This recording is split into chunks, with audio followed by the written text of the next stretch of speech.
Para el proceso de modelado del elemento número 50 de nuestra lista de materiales, nosotros podemos observar que dicho elemento está conformado por tres piezas.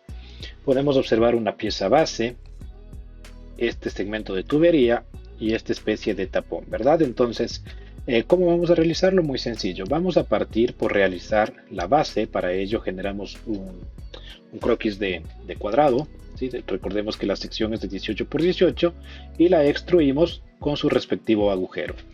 Como paso posterior realizaremos este corte en la parte media del elemento, como podemos ver aquí en el detalle AP, de esta forma, y de esta manera obtendremos este acabado.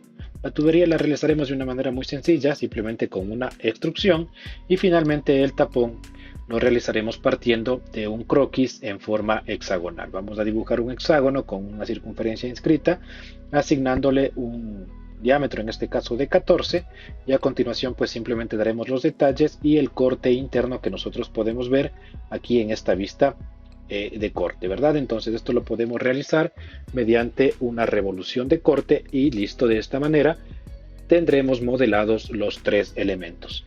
A continuación procederemos con el proceso de ensamble y el elemento 50 de nuestra lista de materiales estará completo. Una vez dadas las indicaciones respectivas, vamos a comenzar con el procedimiento de modelado en SolidWorks.